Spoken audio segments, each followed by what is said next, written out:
नमस्कार दोस्तों, मैं रवि कुमार शर्मा आपका स्वागत करता हूं हमारे YouTube चैनल एग्जाम आर पार में।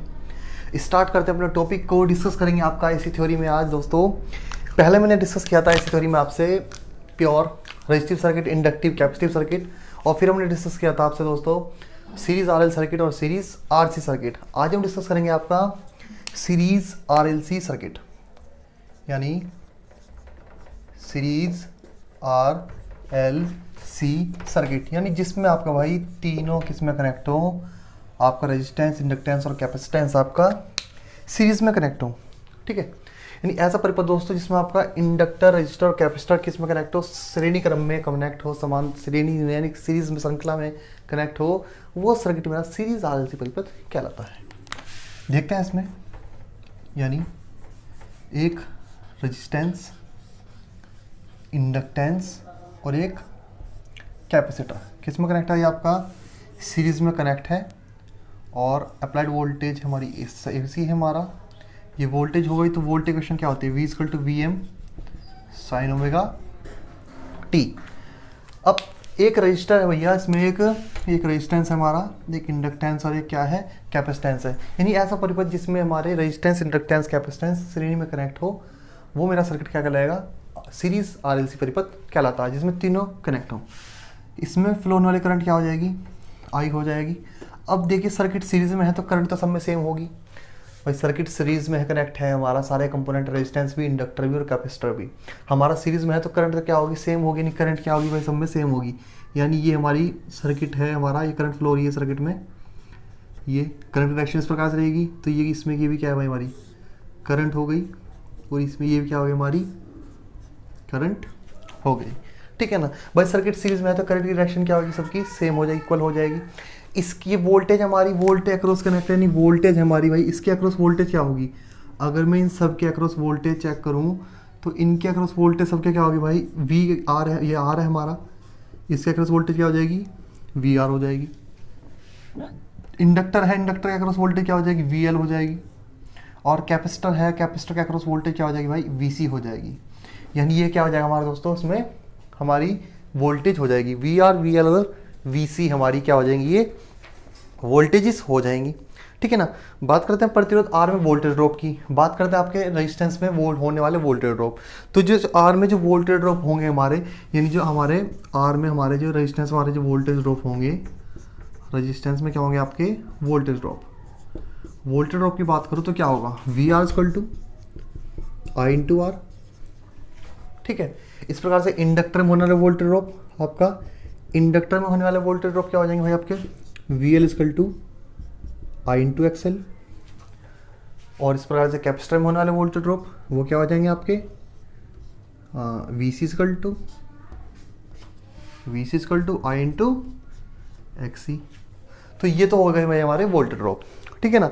यानी इस प्रकार से तो क्या कर सकते हैं, आपका वोल्टेज ड्रॉप हम कैलकुलेट करते हैं। यानी बात करता हूँ उसमें करंट और रेजिस्टेंस से बात करते हैं आपके करंट और वोल्टेज की। अगर रेजिस्टेंस में क्या होता है दोस्तों, हमारा वोल्टेज और जो करंट होती है दोनों क्या रहते हैं, इन फेज होते हैं।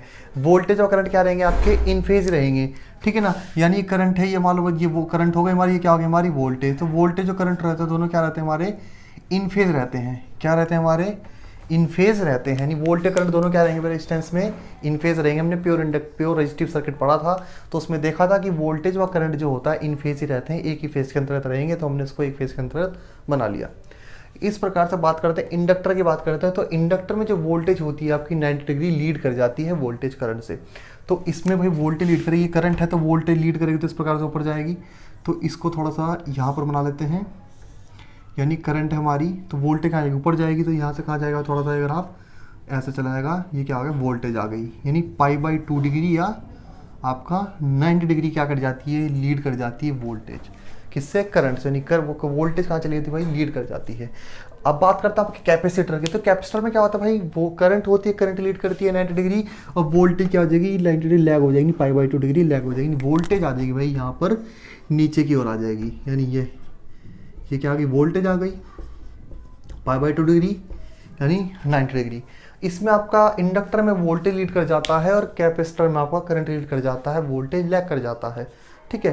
तो ये आपको इसमें याद रखना है, जो कि तीनों चीज़ होती है हमारी, रेजिस्टेंस, इंडक्टर और कैपेसिटेंस, अब तीनों को हमने एक साथ जोड़ दिया है। पहले हमने आरएल सर्किट पढ़ा था, फिर हमने आरसी सर्किट पढ़ा और हम पढ़ रहे हैं आरएलसी परिपथ, ठीक है, यानी जिसमें आपके तीनों कनेक्ट हो, किसमें, श्रेणी क्रम में कनेक्ट हो। तो इसमें इस प्रकार से क्या हो जाएगा दोस्तों, हमारा ये फंक्शन में मिल जाएगा। इन रेजिस्टेंस में voltage drop V R equal to I R, inductor में V L equal to I into X L, और कैपेसिटर में आपका V L equal to I into X C, ठीक है ना। ये हमें क्या हो जाएगा दोस्तों, इसमें मिल जाएगा। अब एक देखिए दोस्तों डायग्राम बनाता है, फिर मैं आपको इसमें समझाऊंगा कि किस प्रकार से हमने करा है, ठीक है ना। इसका एक डायग्राम बनाते हैं।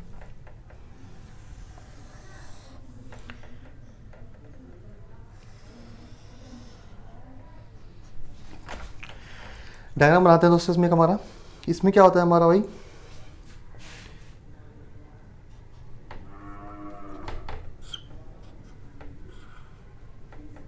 ये वी आर हो गया, ये करंट हो गया। नहीं बात करता हूँ रेजिस्टेंस में, तो वोल्टेज करंट दोनों क्या रहते हैं, इन फेज होते हैं। इसमें क्या होता है, इन फेज होते हैं। तो वी आर इक्वल टू, इसको क्या लिख सकता हूँ, इसमें क्या होता है, V R equal to I R होता है, वी आर इक्वल टू क्या होता है, हमारा आई आर होता है। रेजिस्टेंस वोल्टेज ड्रॉप जो आते हैं इन फेज रहते हैं वोल्टेज करंट, तो इसको हमने बना दिया इस प्रकार से। इस प्रकार से करंट क्या करती है, इंडक्टर में वोल्टेज क्या करती है, लीड कर जाती है, तो वोल्टेज आएगी इस प्रकार से। तो यहाँ पर कुछ, यहाँ पर दोस्तों इसको यानी ये कंपोनेंट आ गया मेरा वी एल का, यानी क्या होगी मेरी वोल्टेज होगी इंडक्टिव की वोल्टेज, और कैपेसिटर में वोल्टेज लैग कर जाती है, करंट लीड करते, ये आ जाएगा हमारा कैपेसिटर के लिए, यानी किस प्रकार से आ जाएगा, ये वी से सकता, नाम लिख देता हूँ उसका ओ ई, इसका नाम लिख दिया मैंने, सी नाम लिख दिया दोस्तों, ठीक है ना। अब इसमें देखिए, इसमें हम क्या करते हैं दोस्तों, इसमें इस प्रकार से बनेगा ये हमारा पूरा, यहाँ पर एक पॉइंट ये डी, क्योंकि ये वी एल है हमारा, कंपोनेंट है हमारा, इसका मिड पॉइंट पे सेंटर आएगा, ये बनाता हूँ मैं, और ये यहाँ पर आ जाएगा, इसका बीच में रिजल्टेंट आएगा कुछ इस प्रकार से, इसको बोलूँगा मैं वी, ये हो जाएगा V L minus V C, V L minus V C, ठीक है ना, ये एंगल आ जाएगा। इसको लिख सकता हूँ V equal to I Z V लिख सकता हूँ, यानी ये हमारा क्या हो जाएगा, वी के लिए हो जाएगा। इसका नाम होता है ए बी सी और डी, ठीक है ना, ये सी हो गया हमारा, ये क्या हो गया, डी हो गया। अब देखिए दोस्तों इसमें हमने क्या किया है, इसमें क्या किया है वो देख लेते हैं। यानी यहाँ से जो यहाँ का नीचे का पोर्शन हो गया, ये तो हो गया हमारा वी सी के लिए, ठीक है ना, ये किसके लिए था, हमारा वी सी के लिए था। यहाँ से लेकर यहाँ तक किसके लिए था हमारा, ये था भाई हमारा वी एल के लिए, ठीक है ना, ये हमारा किसके लिए था, हमारा वी एल के लिए था। अब देखिए इसमें दोस्तों हमने क्या करा, इसमें हमने क्या किया है, जनरली ये हमारा हो गया परिपथ का दोस्तों आरेख है, इसमें ये देखिए ओ बी है जो हमारा ओ बी, यानी ओ पॉइंट है, और ये क्या है बी पॉइंट है। ये किसको दर्शाता है हमारा, ये दर्शाता है भाई हमारा रेजिस्टेंस के वोल्टेज ड्रॉप, यानी वी आर को निरूपित करता है जो वोल्टेज ड्रॉप होंगे रेजिस्टेंस में हमारे।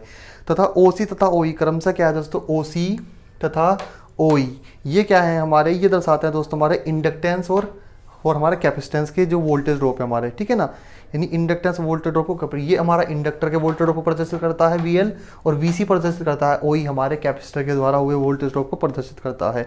और इसमें देखने पर क्या होता है दोस्तों, जो वीएल और तथा वीसी है, ये वीएल है हमारा और ये क्या है हमारा वीसी। तो देखिए दोनों क्या है दोस्तों हमारे 180 डिग्री के एंगल पर है, इनके बीच में डिफरेंस कितना है, फेज अंतर है 180 डिग्री, यानी वीएल और वीसी के बीच में फेज डिफरेंस कितना आ रहा है दोस्तों आपका 180 डिग्री का क्या है हमारा फेज डिफरेंस आता है। इसमें एक दूसरे के क्या है दोस्तों विपरीत दिशा में है, वीएल की डायरेक्शन ये है तो वीसी की वीसी की डायरेक्शन ये है, और वीएल की डायरेक्शन क्या है हमारी ऊपर की ओर है, ठीक है ना। इस प्रकार से हो गया हमारा। इसमें क्या करते हैं दोस्तों, डीसी को हम क्या करेंगे, डीसी बराबर क्या है, ये डीसी है हमारा, डीसी बराबर अगर ओई को हम ले जनरली तो हमारा जो ओसी घटाने पर, इसमें से हम ओसी घटा देंगे, डीसी बराबर ओई करें तो इसमें से डीसी हम घटा देंगे जनरली हमारा, है ना, ये ओ है हमारा और सी, इसको हम माइनस कर देंगे दोस्तों।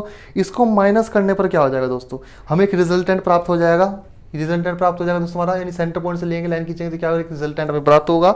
तो जो प्रयुक्त वोल्ट था वी, जो प्रयुक्त वोल्टेज वी है हमारी दोस्तों, जिसे ओ द्वारा निरूपित किया जाता है, यानी इसको किसके द्वारा निरूपित किया गया है, ओ, और इसका नाम रख दिया मैंने क्या, ए, ठीक है ना भाई। ये था हमारा ओ सी और ये ओ ई, इसमें मैंने माइनस करा तो ये क्या करा, ये मेरे को मिला, और इसका थोड़ा क्या बनेगा दोस्तों, ये पैरेललोग्राम बनेगा हमारा, ये बनेगा। तो इसमें क्या बन जाएगा, मुझे एक रिजल्टेंट मिलेगा जिसको मैं बोलूँगा ओ ए, यानी क्या है हमारा वोल्टेज। अब इसमें हमें कुछ नहीं करना है दोस्तों, अब इसमें हमें क्या करनी है, वैल्यू पुट करनी है और हमारा आंसर इसमें आ जाएगा। ठीक है ना। अब इसमें क्या करेंगे, कुछ नहीं करेंगे दोस्तों, यानी ओ ए का स्क्वायर ये निकालना है, ये वी एल है, ये वी आर हो गया, ये वी एल वी सी हो गया, ये वी है, निकल जाएगा हमारा। तो इसमें क्या करेंगे, ओ ए का स्क्वायर बराबर, ठीक है ना, ओ ए का स्क्वायर बराबर, या स्क्वायर मतलब लीजिए स्क्वायर हटाएंगे तो रूट रह जाएगा, रूट में ले लीजिए डायरेक्ट, रूट में ले लेते हैं। ओ ए रूट बराबर क्या हो जाएगा भाई, आर स्क्वायर प्लस, ठीक है ना, यानी इसका स्क्वायर प्लस ये क्या है, वी एल माइनस वी सी है, तो इसको क्या लिखूँ पहले मैं, आर स्क्वायर अगर मैं ना लिखूँ तो ओ बी का स्क्वायर लिख देते हैं पहले, फिर लिख देंगे, इसको लिख देता हूँ ओ बी का स्क्वायर प्लस 100 में वी एल माइनस वी सी का होल स्क्वायर, ठीक है ना। इसको ऐसे लिख दीजिए, या इसको मैं क्या लिख सकता हूँ आपका ए बी का स्क्वायर लिख सकता हूँ, या अगर मैं ऐसे ना लिखूँ उसको खोल के तो मैं इसको क्या लिख सकता हूँ, जैसे हमने इसको खोल के लिखा भी ओ बी लिख दिया, तो उसका लिख सकता हूँ मैं ए बी का स्क्वायर लिख सकता हूँ। ये ना लिख के क्या लिख सकते हैं और दोस्तों इसको हम लिख सकते हैं ए बी का स्क्वायर भी लिख सकते हैं, ठीक है ना भाई। इसको ओ बी का स्क्वायर लिख दिया तो उसको क्या लिखूंगा मैं, ए बी का स्क्वायर लिखूंगा, इसको लिख दिया है हमने। इसी प्रकार से उसको ओपन करके लिख देंगे, तो ओ ए क्या है, ओ ए को वी लिख सकता हूँ, वी बराबर अंडर रूट ओ बी की वैल्यू क्या है, वी आर, ये किसकी वैल्यू क्या है भाई हमारी, वी आर है, ठीक है ना। तो वी आर का स्क्वायर प्लस ए बी है हमारा, ए बी की वैल्यू क्या है, वी एल माइनस वी सी है, वी एल माइनस वी सी है तो वी एल माइनस वी सी का होल स्क्वायर, ठीक है ना, वी एल माइनस वी सी का स्क्वायर हो गया। इसी प्रकार से अब देखिए ये वी आर है, वी आर को क्या लिख सकता हूँ मैंने यहाँ पे लिखा था वी आर को लिखा था हमने आई आर, क्या लिखा था हमने आई आर लिखा था, तो मैं इसको क्या लिख दूंगा आपका आई आर का स्क्वायर लिख सकता हूँ दोस्तों, इसको मैं क्या लिख दूंगा आपका आई आर का स्क्वायर, ठीक है ना। तो वी बराबर अंडर रूट में I R square plus V R बराबर क्या होता है, आई इंटू एक्सएल, क्या होता है हमारा भाई आई इंटू एक्सएल होता है, तो उसको मैं क्या लिख सकता हूँ दोस्तों आपका आई एक्सएल माइनस वी सी, इसको क्या लिख सकता हूँ मैं वी सी को, वी सी बराबर क्या होता है हमारा आई एक्स सी, तो आई एक्स सी, ये एल हो गया, इसका स्क्वायर हो गया, ठीक है ना। इसका क्या हो जाएगा दोस्तों हमारा स्क्वायर हो जाएगा। इसी प्रकार से हम क्या करेंगे, आई, अब हमारा आई है सारा, ये आई है, आई है, आई है हमारा, तो आई को क्या ले लेंगे, कॉमन ले लेंगे, आई को कॉमन ले लेंगे दोस्तों, तो क्या हो जाएगा हमारा, ये हो जाएगा, इसको रफ कर देते हैं यहाँ पर, इसको यहाँ पर लिख देता हूँ।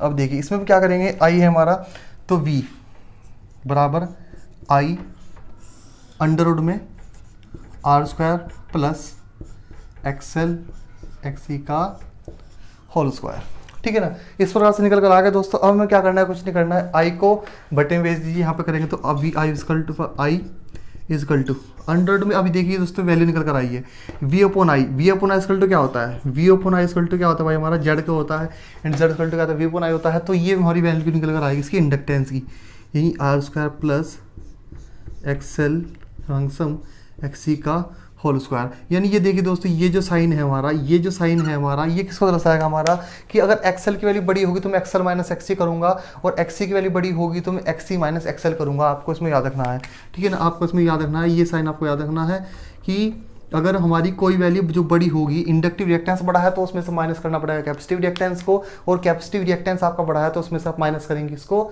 इंडक्टिव रिएक्टेंस को। तो ये हमारा जो निकल कर आया जेड बराबर, जो फॉर्मूला हमारा इंपीडेंस निकल कर आया दोस्तों, क्या निकल कर आया हमारा, यानी V upon I equal to क्या होता है जेड के होता है, तो वैल्यू क्या निकल कर आएगी जेड की अंडर रूट में R square plus XL sum XC का होल स्क्वायर। यानी ये होता है दोस्तों हमारा सर्किट का टोटल इम्पीडेंस, ठीक है ना। यानी इस प्रकार से हम पूरे आरएलसी सर्किट का इम्पीडेंस कैलकुलेट कर सकते हैं, आर स्क्वायर प्लस एक्सएल और एक्सएल माइनस एक्सी का होल स्क्वायर हमारा हो जाएगा, ठीक है ना। तो इस प्रकार से दोस्तों क्या कर लेंगे, इसका सर्किट का हम इम्पीडेंस को फाइंड आउट कर सकते हैं, ठीक है ना। क्या कर लेंगे हम सर्किट का इम्पीडेंस क्या करेंगे आपका फाइंड आउट कर सकते हैं, ठीक है ना।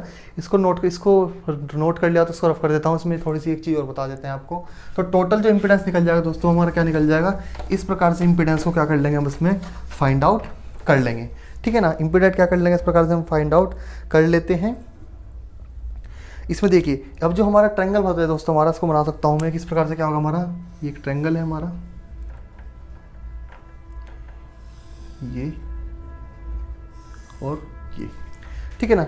ये ट्रायंगल हो गया हमारा इम्पीडेंस ट्रायंगल, ये एंगल हो गया फाई, ठीक है। इस प्रकार से ऊपर की तरफ क्या आता है हमारा एक्सएल था, ये क्या हो गया हमारा एक्सएल हो गया, नीचे की तरफ क्या था हमारा एक्सी, ये क्या हो गया हमारा एक्सी हो गया दोस्तों।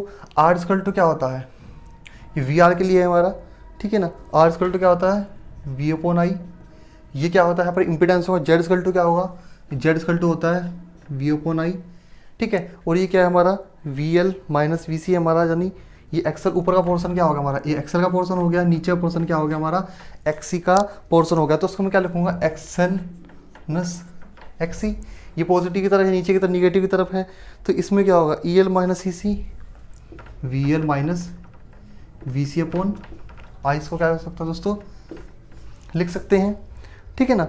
तो ये हो गया दोस्तों हमारा एक ट्रायंगल हो गया हमारा इंपीडेंस ट्रायंगल। ये क्या हो गया हमारा इंपीडेंस ट्रायंगल हो गया, जिसमें Z equal to V upon I, R equal to V upon I और V L minus V C upon I, इसको हम लिख सकते हैं। आपको टोटल इंपीडेंस याद रखना है, क्या होता है जेड बराबर under R square plus XL minus XC का होल स्क्वायर क्या हो जाएगा हमारा इंपीडेंस हो जाएगा। और जो सर्किट का जो पावर फैक्टर होता है हमारा, पावर फैक्टर हमारा क्या होगा दोस्तों कोस फाई इक्वल टू क्या होता है आर अपॉन जेड होता है।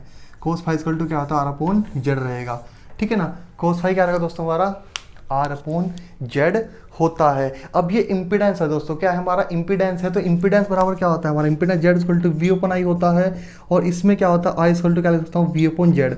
तो देखिए जो इम्पीडेंस है हमारा, ठीक है ना। अब इम्पीडेंस करंट के लिए कैसे डिपेंड करेगी सर्किट में, अगर भाई इम्पीडेंस के लिए ज़्यादा हो जाएगी मेरी, तो करंट के लिए क्या हो जाएगी कम हो जाएगी, ठीक है ना। करंट के लिए क्या हो जाएगी कम हो जाएगी, और अगर इम्पीडेंस मेरा कम होगा तो करंट के लिए क्या हो जाएगी सर्किट में ज़्यादा हो जाएगी। बस इतना आपको इसमें याद रखना है, ठीक है ना।